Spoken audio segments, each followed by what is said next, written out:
ಅಖಿಲಾಂಡಕೋಟಿ ಬ್ರಹ್ಮಾಂಡ ನಾಯಕ ರಾಜಾದಿರಾಜ ಯೋಗಿರಾಜ ಪರಬ್ರಹ್ಮ ಶ್ರೀ ಸಚ್ಚಿದಾನಂದ ಸದ್ಗುರು ಸಾಯಿನಾಥ್ ಮಹಾರಾಜ್ ಕಿ ಜೈ.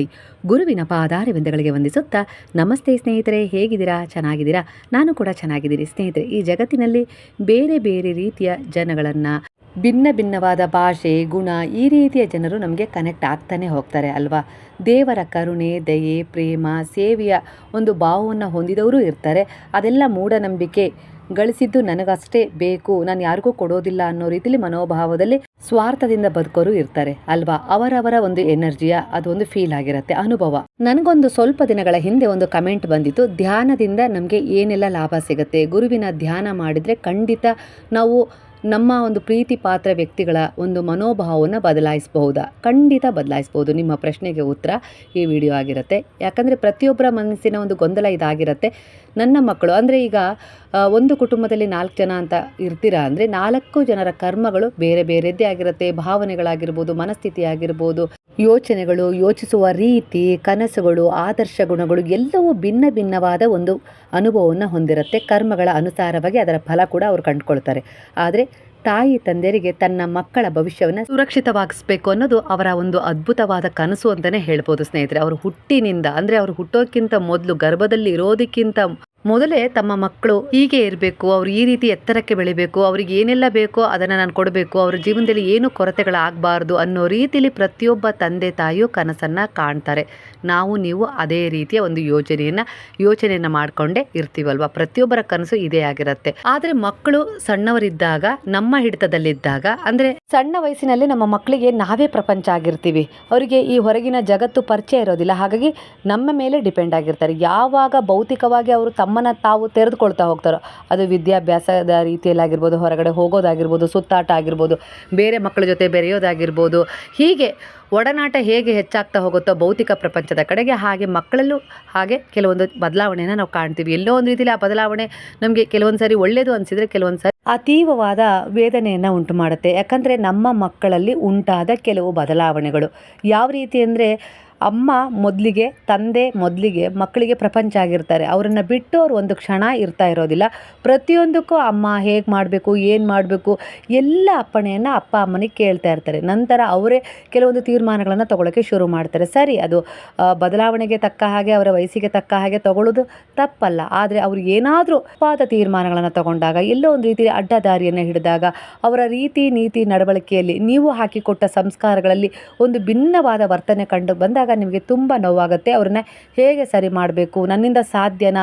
ಸಣ್ಣವರಿದ್ದರೂ ನನ್ನ ಹಿಡಿತಕ್ಕೆ ಸಿಗ್ತಾಯಿದ್ರು, ಈಗ ಅವ್ರು ದೊಡ್ಡವರಾಗಿದ್ದಾರೆ, ಅವರನ್ನು ಅಷ್ಟು ಸುಲಭವಾಗಿ ನನ್ನ ಹಿಡಿತಕ್ಕೆ ತೊಗೊಳಕ್ಕಾಗೋದಿಲ್ಲ. ಏನೇ ಬುದ್ಧಿ ಮಾತು ಹೇಳಿದರೂ ಅವರು ಇಲ್ಲ ವಿರುದ್ಧವಾಗಿ ಮಾತಾಡ್ತಾರೆ, ಇಲ್ಲ ಅಂದರೆ ಯಾವುದ್ಯಾವುದೋ ರೀತಿಯಲ್ಲಿ ವರ್ತಿಸ್ತಾರೆ. ಜಗಳ ಮಾಡೋದಾಗಿರ್ಬೋದು, ತಿರುಗಿಸಿ ಮಾತಾಡೋದಾಗಿರ್ಬೋದು, ಮನೆ ಬಿಟ್ಟು ಹೋಗ್ತೀನಿ ಅನ್ನೋದಾಗಿರ್ಬೋದು, ಇನ್ನು ಯಾವುದ್ಯಾವುದೋ ರೀತಿಯಲ್ಲಿ ಅವರ ವರ್ತನೆಗಳು ನಿಮ್ಗೆ ಎಲ್ಲೋ ಒಂದು ರೀತಿಯಲ್ಲಿ ಘಾಸಿ ಉಂಟು ಮಾಡ್ತವೆ. ನಾನು ಎಷ್ಟೊಂದು ಆಸೆ ಆಕಾಂಕ್ಷೆಗಳನ್ನ ಇಟ್ಟುಕೊಂಡಿದ್ದೇನೆ ನಮ್ಮ ಮಕ್ಕಳ ಬಗ್ಗೆ, ಅವರ ಭವಿಷ್ಯವನ್ನು ಸುಂದರವಾಗಿ ರೂಪಿಸ್ಕೊಡ್ಬೇಕು ಅಂತೇಳಿ. ಆದರೆ ಮಕ್ಕಳು ದಾರಿ ತಪ್ಪಿಟ್ರಲ್ಲ ಅಂತೇಳಿ ಎಷ್ಟೋ ತಂದೆ ತಾಯಿಗಳು ವ್ಯಥೆ ಪಡ್ತಾರೆ. ಹೀಗೂ ಅಂದ್ಕೊಳ್ತಾರೆ, ನಾನು ಇವರಿಗೋಸ್ಕರ ಇಷ್ಟೆಲ್ಲ ಕಷ್ಟಪಟ್ಟನಾ ಅಂಥೇಳಿ. ಅವ್ರ ಬಗ್ಗೆ ಅವರಿಗೆ ಎಲ್ಲೋ ಒಂದು ರೀತಿಯಲ್ಲಿ ದುರ್ಬಲತೆಯ ಫೀಲ್ ಕೂಡ ಉಂಟಾಗುತ್ತೆ ಆ ಸಮಯದಲ್ಲಿ. ಯಾಕಂದರೆ ನಾನು ಅವರಿಗೋಸ್ಕರ ಎಷ್ಟೆಲ್ಲ ಶ್ರಮಪಟ್ಟೆ, ನನ್ನ ಮಕ್ಕಳು ಚೆನ್ನಾಗಿರಬೇಕು, ಆರೋಗ್ಯವಂತರಾಗಿರಬೇಕು ಅಂತೇಳಿ ಅವರ ಆರೋಗ್ಯದ ಬಗ್ಗೆ ಕಾಳಜಿ ವಹಿಸ್ತೆ, ಸುಸಂಸ್ಕೃತರಾಗಿರಬೇಕು ಅಂತೇಳಿ ಸಂಸ್ಕಾರಗಳನ್ನು ಕಲಿಸ್ಕೊಟ್ಟೆ, ಒಳ್ಳೆ ಸ್ಕೂಲಲ್ಲಿ ಓದಿ ವಿದ್ಯಾವಂತರಾಗಿ, ಜ್ಞಾನವಂತರಾಗಿ, ಒಳ್ಳೆಯದನ್ನು ಪಡ್ಕೊಳ್ಳಿ, ಭವಿಷ್ಯವನ್ನು ರೂಪಿಸ್ಕೊಳ್ಳಿ ಅನ್ನೋ ರೀತಿಯಲ್ಲಿ ನಾನು ಅವರಿಗೆ ಒಂದು ಒಳ್ಳೆಯ ವಿದ್ಯಾಭ್ಯಾಸವನ್ನು ಕೊಟ್ಟೆ. ಹಾಗೆ ಏನೆಲ್ಲ ಒಂದು ಒಳ್ಳೆಯದನ್ನು ನೀವು ಮಾಡಿರ್ತೀರೋ ಅದನ್ನು ನೆನಪು ಮಾಡಿಕೊಂಡು ಎಲ್ಲೋ ಒಂದು ರೀತಿಯಲ್ಲಿ ನಿಮ್ಮ ಮನಸ್ಸಲ್ಲಿ ನಿಮಗೆ ನೋವಾಗುತ್ತೆ.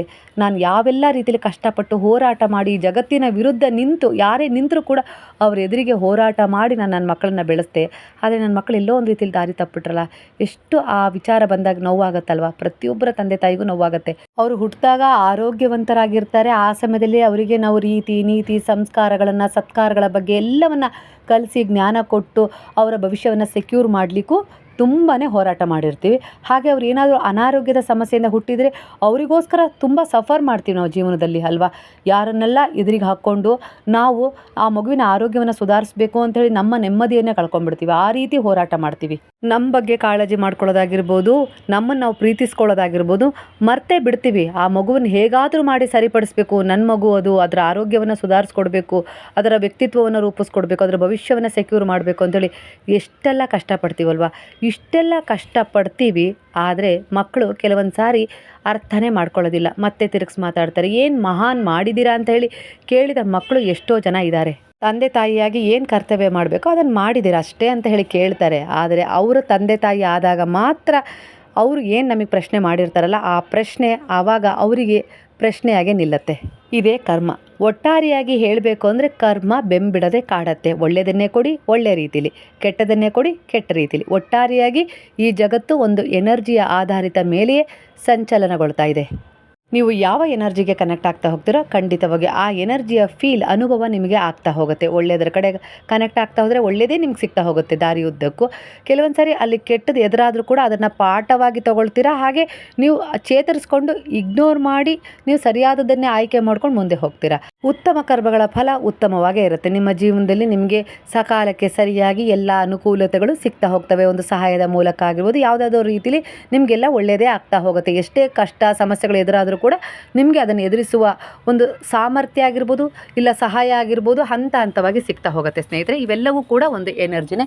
ಯಾಕೆ ಈ ವಿಚಾರವನ್ನು ಹೇಳ್ತಾ ಇದ್ದೀನಿ ಅಂದರೆ, ಧ್ಯಾನದಿಂದ ನಿಮ್ಮ ಮಕ್ಕಳ ಒಂದು ಜೀವನ ಶೈಲಿಯನ್ನು ನೀವು ಬದಲಾಯಿಸಬಹುದು. ಆ ಶಕ್ತಿ ನಿಮ್ಮ ಪ್ರಾರ್ಥನೆಗೆ, ಧ್ಯಾನಕ್ಕೆ ಇದೆಯಾ? ಖಂಡಿತ ಇದೆ. ಯಾರಿಗೋ ಶಾಪ ಹಾಕಿದ್ದು ನಿಜ ಆಗತ್ತೆ ಅಂತೇಳಿ ನಂಬ್ತೀರಾ ಅಂದರೆ, ಯಾರನ್ನೋ ಹರಿಸಿದ್ದು ಕೂಡ ನಿಜ ಆಗತ್ತೆ ಅಂತೇಳಿ ನೀವು ನಂಬಲೇಬೇಕು. ಹಿಂದೆ ಋಷಿಮುನಿಗಳು ತಪಸ್ ಮಾಡಬೇಕಾದ್ರೆ ಯಾರಾದರೂ ಅವರ ತಪಸ್ಸನ್ನು ಭಂಗ ಮಾಡಿದಾಗ ಅವರು ಶಾಪವನ್ನು ಕೊಟ್ಬಿಡ್ತಿದ್ರು ಅಲ್ವಾ? ಅಂದರೆ ನಮ್ಮ ದೇಹದಲ್ಲಿ ಶಾಪವನ್ನು ತಡೆಯುವ ಶಕ್ತಿನೂ ಇದೆ, ಕೊಡುವ ಶಕ್ತಿನೂ ಇದೆ, ಅದಕ್ಕೆ ಸೊಲ್ಯೂಷನ್ ಕೂಡ ಇದೆ, ಅದರಿಂದ ಹೊರಗೆ ಬರುವ ಶಕ್ತಿ ಕೂಡ ಇದೆ. ಈ ಮಾನವ ಜನ್ಮ 84 ಕೋಟಿ ಜನ್ಮ ದಾಟಿದ ಮೇಲೆ ಸಿಕ್ಕಿರುತ್ತಂತೆ. ಯಾಕಂದರೆ ಇದು ತುಂಬ ಅದ್ಭುತವಾದ ಪುಣ್ಯದ ಜನ್ಮ. ದೇವತೆಗಳು ಕೂಡ ಹೊಟ್ಟೆ ಕಿಚ್ಚು ಪಡ್ತಾರಂತೆ ಮನುಷ್ಯ ಜನ್ಮನನ್ನು ಕಂಡು. ಅಂತಹ ಜನ್ಮ ನಮಗೆ ಸಿಕ್ಕಿದೆ ಅಂದರೆ ಅದನ್ನು ಸಾರ್ಥಕ ಪಡಿಸ್ಕೊಳ್ಬೇಕು. ಅತಿ ಆಸೆ ಆಗಿರ್ಬೋದು, ಇಲ್ಲ ಯಾರನ್ನೋ ಕೆಟ್ಟ ದಾರಿಗೆ ಎಳೆಯೋದಾಗಿರ್ಬೋದು, ಕೆಟ್ಟದನ್ನು ಅವ್ರಿಗೆ ಬಯಸೋದಾಗಿರ್ಬೋದು, ಕೆಟ್ಟದ ಬಗ್ಗೆ ಮಾತಾಡೋದಾಗಿರ್ಬೋದು, ಇಲ್ಲ ಅವರನ್ನು ನಿಂದಿಸೋದ್ರ ಬಗ್ಗೆ ಆಗಿರ್ಬೋದು, ಇಲ್ಲ ಅವ್ರ ಮನೇಲಿ ಏನೋ ಸಮಸ್ಯೆ ಆಯಿತು ಅಂತೇಳಿ ಆಡ್ಕೊಳ್ಳೋದಾಗಿರ್ಬೋದು. ಈ ರೀತಿಯಾಗಿ ನಮ್ಮ ಎನರ್ಜಿಯನ್ನು ನಾವು ಹಾಳು ಮಾಡ್ಕೊಳ್ಳೋ ಬದಲು ಈ ಮನುಷ್ಯ ಜನ್ಮ ನಮಗೆ ಸಿಕ್ಕಿದೆ ಅಂದರೆ ಇದು ತುಂಬ ದುರ್ಬಲ ಜನ್ಮ. ನಮಗೆ ಸಿಕ್ಕಿದೆ ಅಂದರೆ ನಾವು ಯಾವುದೋ ಅಂಥದ್ದೊಂದು ಒಳ್ಳೆ ಕೆಲಸವನ್ನು ಮಾಡಿದ್ದೀವಿ, ಅದಕ್ಕೋಸ್ಕರನೇ ನಮ್ಗೆ ಅದು ಸಿಕ್ಕಿದೆ ಅನ್ನೋ ರೀತಿಲಿ ನಾವು ಅರ್ಥ ಮಾಡ್ಕೊಂಡ್ಬಿಟ್ರೆ ಖಂಡಿತವಾಗಿ ನಮ್ಮಿಂದ ಯಾವುದೇ ರೀತಿ ಕೆಟ್ಟ ಕೆಲಸಗಳು ಆಗೋದಿಲ್ಲ. ಕೆಟ್ಟ ಕೆಲಸಗಳು ಆಗಲೇ ಇಲ್ಲ ಅಂದರೆ ನಮ್ಮ ಜೀವನದಲ್ಲಿ ನಮ್ಮ ಜೀವನ ಸರಳವಾಗೇ ಇದ್ದರೂ ಪರವಾಗಿಲ್ಲ, ನೆಮ್ಮದಿಯುತವಾಗಿರುತ್ತೆ, ಆರೋಗ್ಯಯುತವಾಗಿರುತ್ತೆ. ಅದ್ರ ತಕ್ಕ ಹಾಗೆ ನಮಗೇನೆಲ್ಲ ಸಿಗಬೇಕೋ ಅದು ಸಮಯಕ್ಕೆ ಸರಿಯಾಗಿ ಆ ಭಗವಂತನೇ ಒದಗಿಸಿ ಕೊಡ್ತಾ ಹೋಗ್ತಾನೆ. ಯಾಕಂದರೆ ನಾವು ಅವರ ಶರಣದಲ್ಲಿರ್ತೀವಿ. ನಾವು ಅಂದ್ಕೊಳ್ಬೋದು ನಾನೇ ಇಲ್ಲಿ ಶ್ರಮಪಟ್ಟು ದುಡಿದು ಎಲ್ಲವನ್ನ ಮಾಡಿಕೊಂಡೆ ಅಂತೇಳಿ. ಖಂಡಿತ ನಮ್ಮ ಕೈಯಲ್ಲಿ ಏನೂ ಇಲ್ಲ. ಈ ಕ್ಷಣ ಅಷ್ಟೇ ನಮ್ಮ ಕೈಯಲ್ಲಿರೋದು. ಮುಂದಿನ ಕ್ಷಣ ಏನಾಗುತ್ತೆ ಅಂತೇಳಿ ಅದರ ಅರಿವು ಕೂಡ ನಮಗಿರೋದಿಲ್ಲ ಅಲ್ವಾ? ಅಲ್ಲಿಗೆ ಅರ್ಥ ಮಾಡ್ಕೊಳ್ಳಿ, ನಾವಿಲ್ಲಿ ಪಾತ್ರಧಾರಿಗಳಷ್ಟೇ, ಸೂತ್ರಧಾರಿ ಭಗವಂತನೇ ಆಗಿರ್ತಾರೆ. ಹಾಗಾಗಿ ಅದಕ್ಕಿಂತ ಮೊದಲು ನಾವು ಅವರಲ್ಲೇ ಶರಣಾಗ್ಬಿಟ್ರೆ, ಗುರುವಿನಲ್ಲೇ ಶರಣಾಗ್ಬಿಟ್ರೆ ಆ ಗುರು ನಮಗೆ ಖಂಡಿತ ಒಂದು ಮಾರ್ಗದರ್ಶನದ ಬೆಳಕನ್ನು ನಮಗೆ ನೀಡ್ತಾ ನಮ್ಮ ಜೀವನದಲ್ಲಿರುವ ಅಂಧಕಾರವನ್ನು ಕಳೀತಾ ಹೋಗ್ತಾರೆ. ಅದರಿಂದ ಏನಾಗುತ್ತೆ, ನಾವು ಸರಿಯಾದ ಸಮಯಕ್ಕೆ ಜಾಗೃತಾವಸ್ಥೆಗೆ ಬರ್ತೀವಿ. ನಮ್ಮ ಜೀವನದಲ್ಲಿರುವ ಹಾಗೆ ನಮ್ಮ ದೇಹದಲ್ಲಿರುವ ಕೆಲವು ವಿಚಾರಗಳನ್ನು ಅರ್ಥ ಮಾಡಿಕೊಂಡು ನಾವೇ ಸರಿಪಡಿಸ್ಕೊಳ್ಳುವಂಥ ಶಕ್ತಿಯನ್ನು ಕೂಡ ಹೊಂದುತ್ತೀವಿ. ಅಷ್ಟೊಂದು ಬುದ್ಧಿಶಕ್ತಿ ಇರ್ಬೋದು, ಅಷ್ಟೊಂದು ಸಕಾರಾತ್ಮಕ ಊರ್ಜೆಗಳಾಗಿರ್ಬೋದು ನಮ್ಮ ದೇಹಕ್ಕೆ ಭಗವಂತ ಕೊಟ್ಟಿದ್ದಾನೆ. ಯಾಕಂದರೆ ಅದಕ್ಕೊಂದು ಉದಾಹರಣೆನೂ ಕೂಡ ನಾನು ಹೇಳ್ಬಿಡ್ತೀನಿ. ನಮ್ಮ ಬಲ ಎದೆ ಪಿಂಗಳ ನಾಡಿ ಅಂದರೆ ಸೂರ್ಯ ನಾಡಿಯನ್ನು ಬಿಂಬಿಸಿದರೆ ನಮ್ಮ ಎಡ ಎದೆ ಚಂದ್ರ ನಾಡಿಯನ್ನು ಬಿಂಬಿಸುತ್ತೆ. ಅದೇ ಮಧ್ಯನಾಡಿ ಸುಷುಮ್ನ ನಾಡಿಯನ್ನು ಬಿಂಬಿಸುತ್ತೆ ಸ್ನೇಹಿತರೆ. ಈ 3 ನಾಡಿಗಳು ಯಾವೆಲ್ಲ ಕೆಲಸ ಮಾಡ್ತವೆ ಅಂದರೆ, ನಮ್ಮ ಬಲ ಹೊಳ್ಳೆಯಲ್ಲಿ ಅಂದರೆ ಮೂಗಿನ ಹೊಳ್ಳೆಯಲ್ಲಿ ನಾವು ಉಸಿರಾಡಬೇಕಾದ್ರೆ ಅದರಲ್ಲಿ ಗಾಳಿ ಹೋಗ್ತಾ ಇದೆ ಅಂದರೆ ನಾವು ಅಂದರೆ ಉಷ್ಣಾಂಶದ ಎನರ್ಜಿಯಲ್ಲಿ ಇರ್ತೀವಿ ಅಂತ ಹೇಳಿ. ಅದೇ ನಾವು ಎಡ ಮೂಗಿನಲ್ಲಿ ಉಸಿರಾಡ್ತಾ ಇದ್ದೀವಿ, ಆ ಮೂಗಿನಲ್ಲಿ ಉಸಿರು ಬರ್ತಾ ಇದೆ ಅಂದರೆ ಅದು ನಾವು ಅವಾಗ ಚಂದ್ರನಾಡಿಯಲ್ಲಿ ಇರ್ತೀವಿ ಅಂತೇಳಿ. ಒಂದು ಸಾರಿ ಒಂದು ಮಿರಾಕಲ್ ಅಂತ ನಡೆಯುತ್ತೆ ದಿನದಲ್ಲಿ, ಆಗಾಗ ಕ್ಷಣಗಳ ಕಾಲ ಮಾತ್ರ. ಅದು ಹೇಗೆ ಅಂದರೆ, ನಮ್ಮ ಬಲಮೂಗಿನ ಹೊಳ್ಳೆಯಿಂದ ಎಡಮೂಗಿನ ಹೊಳ್ಳೆಗೆ ಗಾಳಿ ಬರಬೇಕು ಅಂದಾಗ, ಅಂದರೆ ಅದು ಜಾಗ ಚೇಂಜ್ ಮಾಡ್ತಾ ಇರುತ್ತೆ ಆವಾಗ ಏನಾಗುತ್ತೆ ಅಂದರೆ, ಈ ಸುಷುಮ್ನ ನಾಡಿ ಒಂದು ಸ್ವಲ್ಪ ಸಮಯ ಅಂದರೆ ಎರಡೂ ಮೂಗಲ್ಲಿ ಉಸಿರಾಟ ನಡೀತಾ ಇರುತ್ತೆ. ಆ ಸಮಯದಲ್ಲಿ ಶಾಪ ಕೊಟ್ಟದ್ದು ನೆರವೇರುತ್ತೆ. ಇದೇ ಒಂದು ಶಾಪಕ್ಕೆ ಬಹಳ ಒಂದು ಶಕ್ತಿ ಇರುತ್ತೆ ಅಂತ ಹೇಳಿ. ಅಂದರೆ ಆ ಸಮಯದಲ್ಲಿ ಒಳ್ಳೆಯದನ್ನೇ ಹೇಳಿ ಕೆಟ್ಟದನ್ನೇ ಹೇಳಿ ಅದು ನಡೆಯುತ್ತೆ. ಅಷ್ಟೊಂದು ಶಕ್ತಿ ಇರುತ್ತೆ. ಅಲ್ಲಿಗೆ ಅರ್ಥ ಮಾಡ್ಕೊಳ್ಳಿ ಮನುಷ್ಯನಿಗೆ ಎಷ್ಟು ಶಕ್ತಿ ಇದೆ ಅಂತೇಳಿ ಅವರಲ್ಲೇ. ಅದಕ್ಕೆ ನಾವು ಯಾವಾಗಲೂ ಹೇಳೋದು, ನಾನು ಬ್ರಹ್ಮಾಂಡದ ಒಂದು ಕಣ ನಾವಾಗಿದ್ದೀವಿ ಅಂದರೆ ಆ ಶಕ್ತಿಗಳು ನಮ್ಮಲ್ಲಿ ಇರ್ತವೆ. ಭಗವಂತನ ಅಂಶ ನಾವಾಗಿದ್ದೀವಿ ಅಂದರೆ ಭಗವಂತನ ಅಂಶಗಳು ನಮ್ಮಲ್ಲಿರ್ತವಲ್ವ. ಸಕಾರಾತ್ಮಕ ಒಂದು ಒಳ್ಳೆಯ ಒಂದು ಒಬ್ಬರಿಗೆ ಉದ್ಧಾರ ಮಾಡೋ ಯೋಗ್ಯತೆ ಕೂಡ ನಮಗಿರುತ್ತೆ, ಒಬ್ಬರನ್ನ ಹಾಳು ಮಾಡೋ ಯೋಗ್ಯತೆ ಇರುತ್ತೆ. ಯಾವುದನ್ನು ನಾವು ಆಯ್ಕೆ ಮಾಡ್ಕೊಳ್ತೀವಿ ಅನ್ನೋದ್ರ ಮೇಲೆ ನಮ್ಮ ಒಂದು ಭವಿಷ್ಯ ಸೆಕ್ಯೂರ್ ಮಾಡ್ತಾ ಹೋಗ್ತಾರೆ ಗುರುವು. ನಾನು ಅದನ್ನು ಸ್ವಲ್ಪ ವಿವರಣೆ ಕೊಟ್ಟೆ ನಿಮಗೆ. ಯಾಕಂದರೆ ಇಲ್ಲಿ ಉದಾಹರಣೆ ಸಹಿತ ಹೇಳಿದ್ರೇ ಅರ್ಥ ಮಾಡ್ಕೊಳ್ಳೋಕ್ಕಾಗೋದು. ಹಾಗಾಗಿ ಇಲ್ಲಿ ನಮ್ಮ ದೇಹದಲ್ಲೇ ಇರುವ 3 ಶಕ್ತಿಗಳು ಆಗಾಗ ಕನ್ವರ್ಟ್ ಆಗ್ತಾ ಇರ್ತವೆ ದಿನನಿತ್ಯದಲ್ಲಿ. ಇಂತಹ ಸಮಯದಲ್ಲಿ ಋಷಿಗಳು ಯಾವಾಗ ಒಂದು ಎನರ್ಜಿಯನ್ನು ಕನ್ವರ್ಟ್ ಮಾಡ್ಕೊಳ್ತಿದ್ರು, ಅವರಿಗೆ ತುಂಬ ಸಿಟ್ಟು ಬಂದಾಗ, ಯಾರಾದರೂ ಅವರ ತಪಸ್ಸನ್ನು ಭಂಗಗೊಳಿಸಿದಾಗ ತಮ್ಮ ಎನರ್ಜಿಯನ್ನು ಅಂದರೆ ಅವರ ಒಂದು ಸಕಾರಾತ್ಮಕ ಊರ್ಜೆಗಳನ್ನು ಸುಷುಮ್ನ ನಾಡಿಗೆ ತಂದುಕೊಂಡು ಅವರು ಶಾಪವನ್ನು ಕೊಡ್ತಾಯಿದ್ರು. ಆವಾಗ ಆ ಶಾಪ ಫಲಿಸ್ತಿತ್ತು. ಸುಷುಮ್ನ ನಾಡಿ ಎಲ್ಲಿರುತ್ತೆ ಅಂದರೆ ನಮ್ಮ ಎದೆಯ ಮಧ್ಯಭಾಗದಲ್ಲಿ ಇರುತ್ತೆ. ಸ್ವರನಾಡಿಯಲ್ಲಿ ನಾವು ಇದನ್ನೆಲ್ಲ ಅಭ್ಯಾಸ ಮಾಡಿಕೊಂಡಾಗ ನಾವು ಆ ಮೂಗಿಂದ ಈ ಹೊಳ್ಳೆಗೆ, ಈ ಮೂಗಿನ ಹೊಳ್ಳೆಯಿಂದ ನಾವು ಎನರ್ಜಿಯನ್ನು ಕನ್ವರ್ಟ್ ಮಾಡ್ಕೊಳ್ಬೋದು. ಆದರೆ ನಾವು ಅದರ ಕಡೆ ಗಮನ ಕೊಡೋದಿಲ್ಲ. ಅದನ್ನು ಕಲಿತವರು ಅದನ್ನು ಕರೆಕ್ಟಾಗಿ ಮಾಡ್ತಾ ಹೋಗ್ತಾರೆ.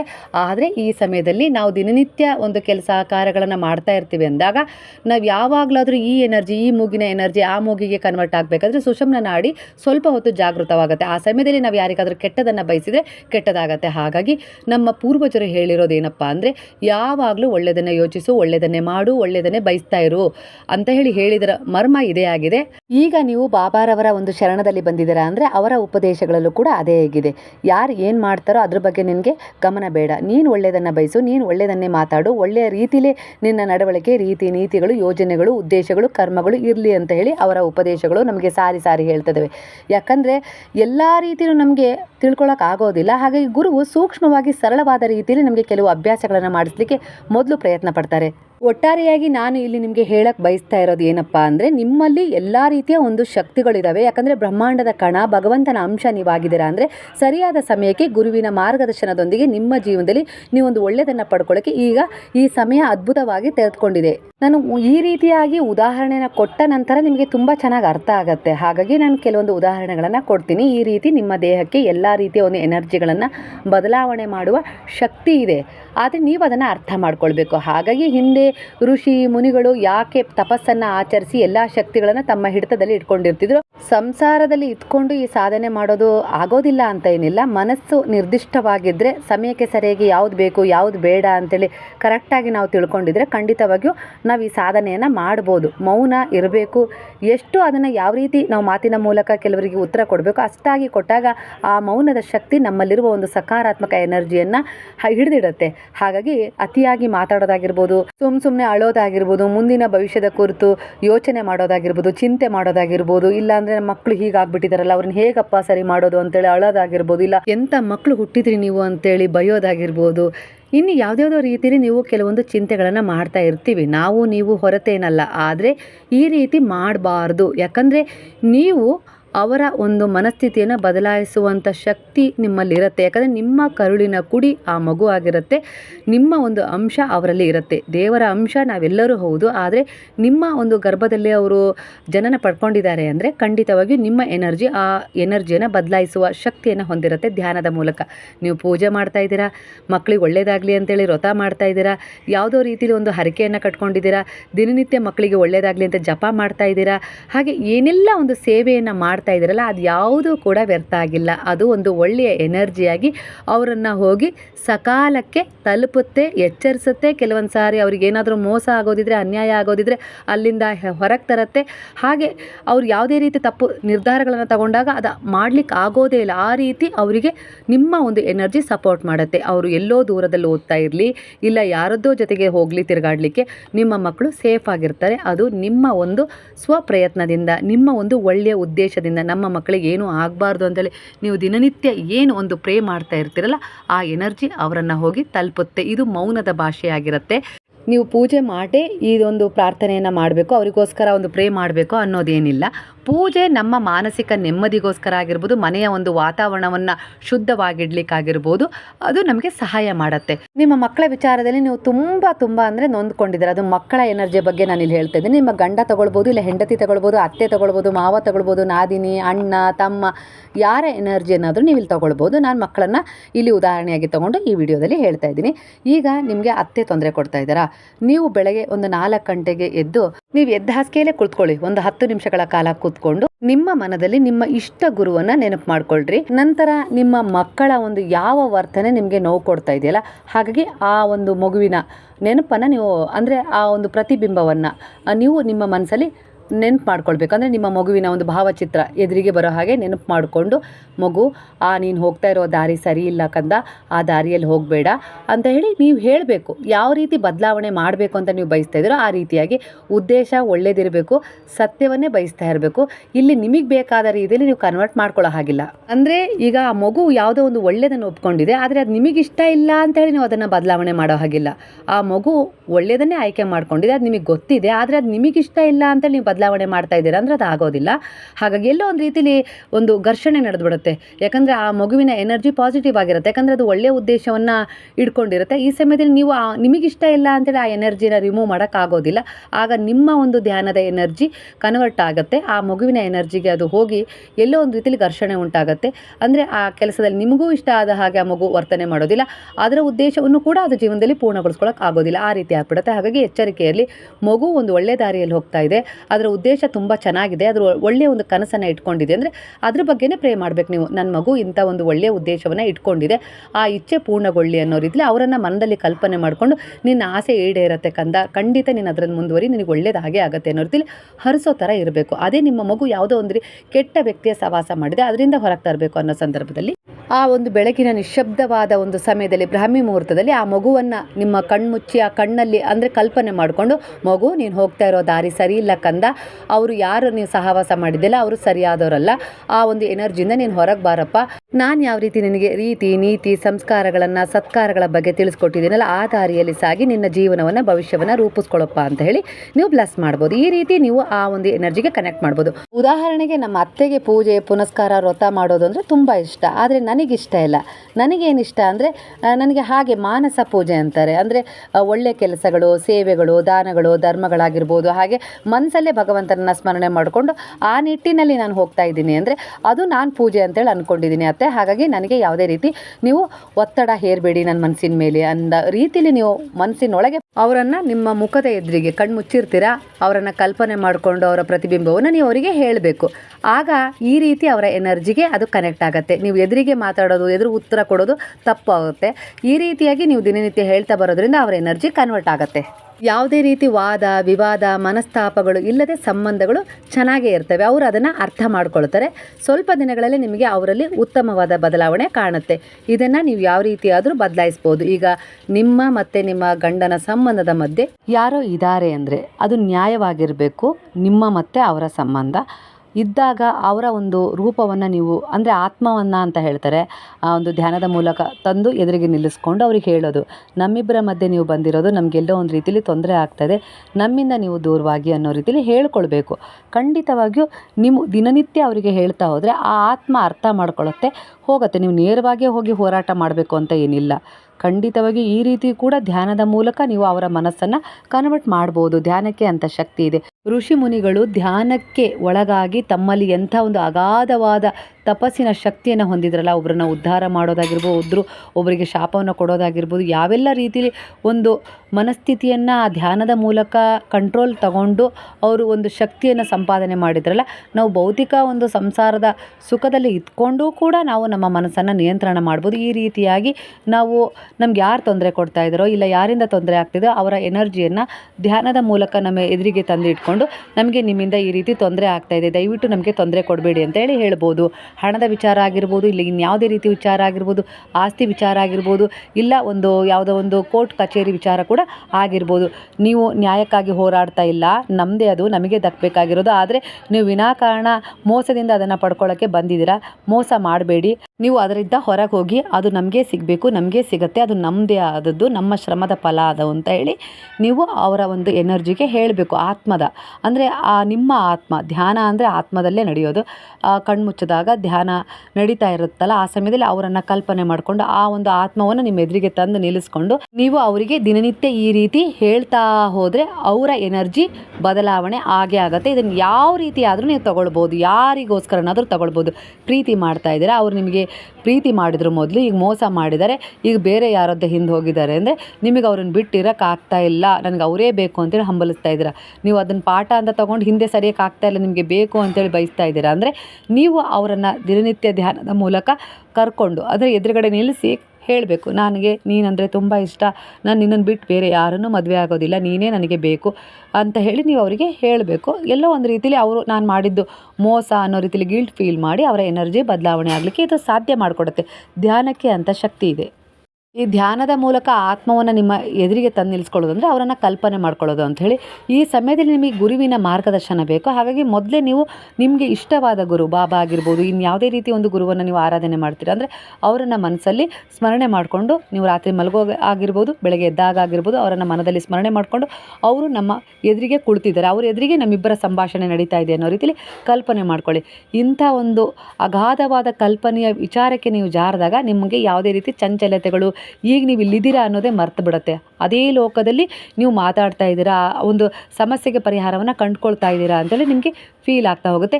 ನಿಮಗೆ ಯಾರ ಸಹಾಯನೂ ಬೇಡ, ಆಗ ಭೌತಿಕವಾಗಿ ಮನುಷ್ಯರ ಸಹಾಯ, ಆ ಗುರುವಿನ ಮೂಲಕ ಅವರ ಎದುರಿಗೆ ನೀವು ಮತ್ತು ಅವರು ನೇರವಾಗಿ ಮಾತಾಡಿ ಆ ಸಮಸ್ಯೆಗೆ ಪರಿಹಾರವನ್ನು ತಂದುಕೊಳ್ತೀರಾ. ಧ್ಯಾನ ಅನ್ನೋದು ಇದಕ್ಕೆ. ನೀವು ಅದನ್ನು ಅರ್ಥ ಮಾಡ್ಕೊಳ್ಬೇಕಷ್ಟೇ.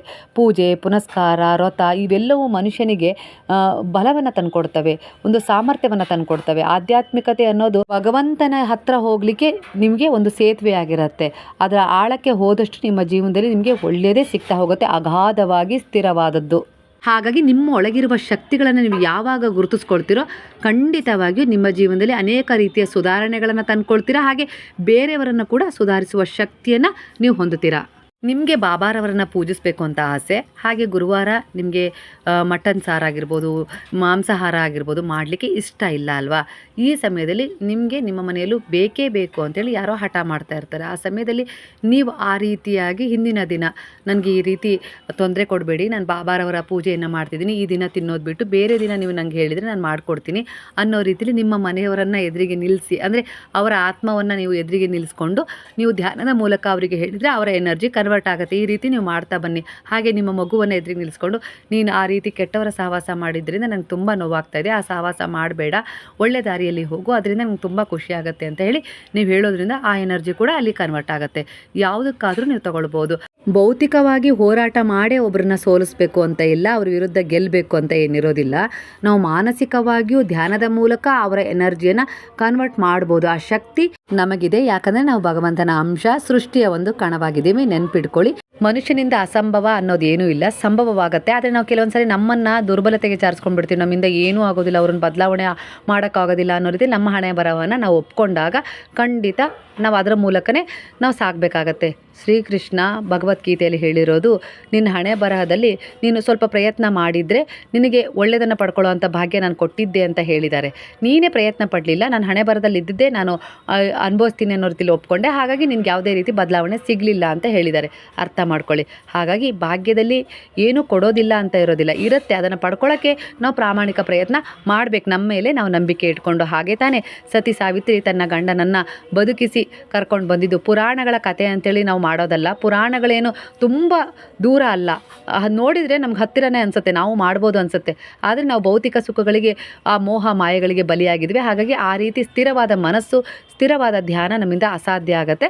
ಹಾಗಾಗಿ ನಮಗೆ ಎಲ್ಲೋ ಒಂದು ರೀತಿಯಲ್ಲಿ ಸಮಸ್ಯೆ ಅನಿಸ್ಬಿಡುತ್ತೆ. ಎಲ್ಲದೂ ಗೆಲ್ಲೋದಾಗಿರ್ಬೋದು, ಈ ಒಂದು ಜೀವನ, ಈ ಭವಿಷ್ಯ ರೂಪಿಸ್ಕೊಳ್ಳೋದು ಕಷ್ಟ ಅಂತ ಹೇಳಿ ಅನಿಸುತ್ತೆ. ಆದರೆ ಅಸಾಧ್ಯ ಅಂತ ಏನಿಲ್ಲ, ಸಾಧ್ಯ ಮಾಡ್ಕೊಳ್ಬೋದು.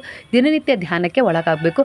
ಗುರುವಿನ ಮಾರ್ಗದರ್ಶನ ತಗೊಳ್ಳಿ, ಅವರ ಶರಣದಲ್ಲಿ ಹೋಗಿ. ಖಂಡಿತವಾಗಿ ನಿಮಗೆ ಅಭೂತಪೂರ್ಣವಾದ ಪರಿವರ್ತನೆ ಸಿಗ್ತಾ ಹೋಗುತ್ತೆ. ಈ ರೀತಿಯಾಗಿ ನೀವು ಎನರ್ಜಿಯನ್ನು ಯಾವುದಾದ್ರೂ ರೀತಿಯಲ್ಲಿ ಕನ್ವರ್ಟ್ ಮಾಡ್ತಾ ಹೋಗಿ. ಇದಕ್ಕೆ ಪೂಜೆ ಬೇಡ, ಯಾವುದೇ ರೀತಿ ಖರ್ಚಿಲ್ಲ, ಎಲ್ಲಿಗೂ ಹೋಗಿ ನೀವು ಯಾರ ಹತ್ರ ಲಕ್ಷಗಟ್ಟಲೆ ಕೊಟ್ಟು ಹೋಮ ಹವನ ಇಲ್ಲ ಇನ್ನೇನೇನೋ ಮಾಡಿಸೋದು ಬೇಡ. ಹೋಮ ಹವನ ಮಾಡಿಸ್ತೀರಾ, ಅದು ಒಳ್ಳೆಯದೇ, ಅದು ನಿಮ್ಮ ಮನೆಯ ಒಂದು ಔರವನ್ನು ಶುದ್ಧಿಗೊಳಿಸುತ್ತೆ, ಮಾಡಿಸ್ಕೊಳ್ಳಿ. ಅದಕ್ಕೋಸ್ಕರ ಮಾಡಿ. ಯಾಕಂದರೆ ಹಿಂದಿನ ಕಾಲದಲ್ಲಿ ಪುರಾಣಗಳಲ್ಲಿ ಹೇಳಿರೋದೇನು ಗೊತ್ತಾ, ಸ್ವಾರ್ಥಕ್ಕಾಗಿ ಹೋಮ ಹವನ ಮಾಡಿಸ್ಬಾರ್ದು ಅಂತಲೇ ಇರುತ್ತೆ. ಲೋಕ ಕಲ್ಯಾಣಕ್ಕಾಗಿರ್ಬೋದು, ಇಲ್ಲ ಕುಟುಂಬ ಕಲ್ಯಾಣಕ್ಕಾಗಿರ್ಬೋದು, ಒಂದು ಒಳ್ಳೆಯದಾಗಲಿ, ಎಲ್ಲರಿಗೂ ಒಳ್ಳೆಯದಾಗಲಿ, ಊರಿಗೆ ಒಳ್ಳೆಯದಾಗಲಿ, ಕೇರಿಗೆ ಒಳ್ಳೆಯದಾಗಲಿ ಅಂಥೇಳಿ ಮಾಡಿಸೋ ಪದ್ಧತಿ ಇರುತ್ತೆ. ಆವಾಗಲೇ ಆ ಹೋಮಕ್ಕೆ ಹವನಕ್ಕೆ ಫಲ ಸಿಗೋದು. ನಿಸ್ವಾರ್ಥವಾಗಿ ನೀವು ಏನೇ ಮಾಡಿದರೂ ಅದು ನಿಮ್ಮ ಜೀವನದಲ್ಲಿ ಒಂದು ಏಳಿಗೆಯನ್ನು ತಂದುಕೊಡುತ್ತೆ, ಯಾರೂ ಅಳಿಸಲಾಗದ ಒಂದು ಸೌಭಾಗ್ಯವನ್ನು ತಂದುಕೊಡುತ್ತೆ. ನೀವು ಎಷ್ಟು ಶ್ರಮ ಪಡ್ತೀರೋ, ನಿಷ್ಠೆಯಿಂದ ಮುಂದೆ ಹೋಗ್ತೀರೋ, ಅಷ್ಟೇ ನಿಮ್ಮ ಜೀವನದಲ್ಲಿ ನೀವು ಉನ್ನತ ಸ್ಥಾನ, ಮಾನ, ಗೌರವವನ್ನು ನಿಮಗೆ ಅದೇ ತಂದುಕೊಡ್ತಾ ಹೋಗುತ್ತೆ. ನಾವು ಅದನ್ನು ಪಡ್ಕೊಳ್ಬೇಕು ಅನ್ನೋ ರೀತಿಯಲ್ಲಿ ನಾವು ಏನೇನೋ ಮಾಡೋದಲ್ಲ. ಅದು ತನ್ನಿಂದ ತಾನೇ ನಮ್ಮನ್ನು ಗುರುತಿಸಿ ಆ ಎನರ್ಜಿ ನಮಗೆ ಕನೆಕ್ಟ್ ಆಗುತ್ತೆ. ಅಷ್ಟೊಂದು ಶಕ್ತಿ ಈ ಒಂದು ಪ್ರಕೃತಿಯಲ್ಲಿದೆ. ಹಾಗಾಗಿ ಯಾರೋ ಏನೋ ಹೇಳ್ತಾರೆ ಅಂತೇಳಿ ಅವ್ರ ಹತ್ರ ಕೂತು ಜಗಳ ಮಾಡೋದು, ಇಲ್ಲ ಅವರಿಗೇನೋ ಮಾಡೋದು, ಹಾಗೆ ಹೀಗೆ ಇವೆಲ್ಲ ಮಾಡೋದಕ್ಕಿಂತ ನಾವು ನಮ್ಮ ಎನರ್ಜಿ, ನಮ್ಮ ಊರ್ಜೆಗಳನ್ನು ಸಕಾರಾತ್ಮಕವಾಗಿ ಅಭಿವೃದ್ಧಿಗೊಳಿಸ್ಕೊಳ್ಬೇಕು. ಹಾಗೆ ಧ್ಯಾನದ ಮೂಲಕ ಆ ಎನರ್ಜಿಯನ್ನು ಕರೆದು, ಅವರ ಆತ್ಮವನ್ನು ಕರೆದು, ನನಗೆ ತೊಂದರೆ ಕೊಡಬೇಡ, ನನ್ನಿಂದ ದೂರ ಇರು ಅನ್ನೋ ರೀತಿಯಲ್ಲಿ ಹೇಳ್ತಾ ಹೋಗಿ ಖಂಡಿತವಾಗಿ ಇದರ ಒಂದು ಪರಿವರ್ತನೆ ನಿಮ್ಗೆ ಸಿಗುತ್ತೆ. ಯಾರಾದರೂ ಒಬ್ರು ಇದರಿಂದ ಈ ವಿಡಿಯೋನ ನೋಡಿದ್ರೆ ನಿಷ್ಠೆಯಿಂದ ಮಾಡಿ ನನಗೆ ಕಮೆಂಟ್ ಅಲ್ಲಿ ತಿಳಿಸೋದನ್ನ ಮರಿಬೇಡಿ. ಯಾಕಂದ್ರೆ ಇದು ನೀವು ಮಾಡಿದ್ರೆ ಖಂಡಿತವಾಗಿ 100% ವರ್ಕ್ ಆಗುತ್ತೆ. ಆದ್ರೆ ನೀವು ಮಾಡ್ಬೇಕಷ್ಟೇ.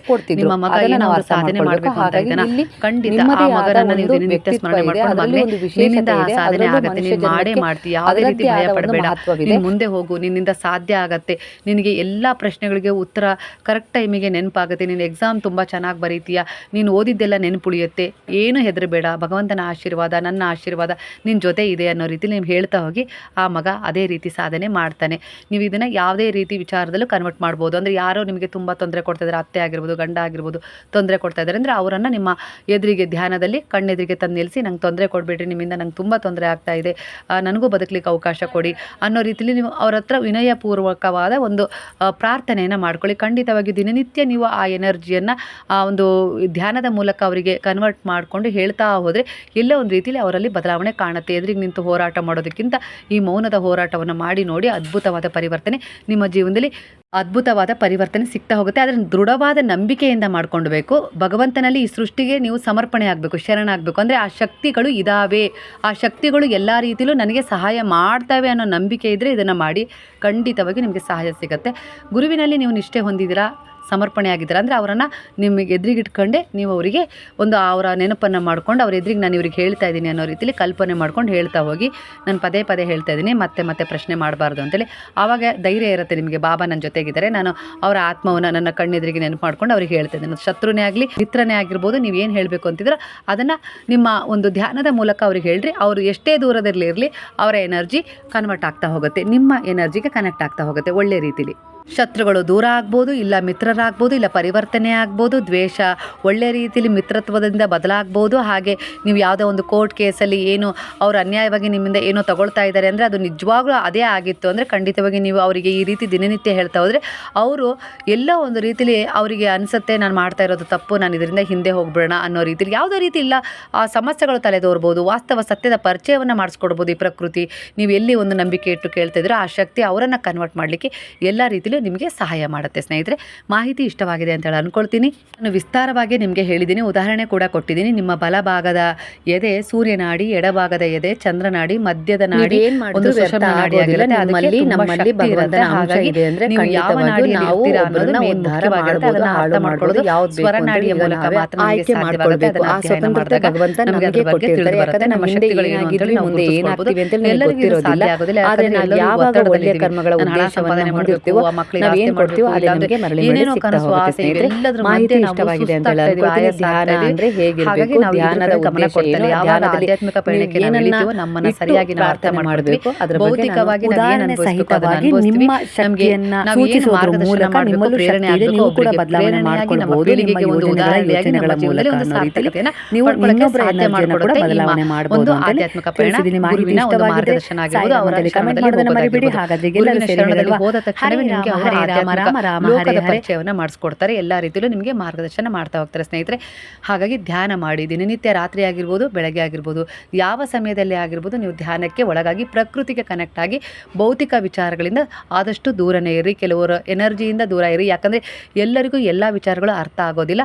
ಅವರಿಗೆ ಅರ್ಥ ಮಾಡಿಸೋದಕ್ಕಿಂತ ಕೆಲವೊಂದು ಸಾರಿ ನಾವು ಮೌನವಾಗಿ ನಮ್ಮ ಜೀವನದಲ್ಲಿ ನಾವು ಏನಾದರೂ ಒಂದು ಒಳ್ಳೆಯದನ್ನು ಪಡ್ಕೊಳ್ಳೋಕೆ ಸಾಧನೆ ಮಾಡೋದು ಮುಖ್ಯವಾಗಿರುತ್ತೆ.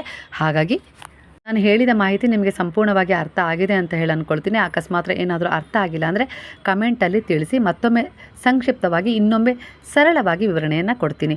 ಹಾಗಾದ್ರೆ ಎಲ್ಲರೂ ಸೇರಿ ಹೇಳೋಣ, ಹರೇ ರಾಮ ರಾಮ ರಾಮ ಹರೇ ಹರೇ, ಹರೇ ಕೃಷ್ಣ ಕೃಷ್ಣ ಕೃಷ್ಣ ಹರೇ ಹರೇ, ಹರೇ ಸಾಯಿ ಸಾಯಿ ಹರೇ ಹರೇ, ಹರೇ ಬಾಬಾ ಬಾಬಾ ಬಾಬಾ ಹರೇ ಹರೇ, ಹರೇ ದತ್ತ ದತ್ತ ಹರೇ ಹರೇ.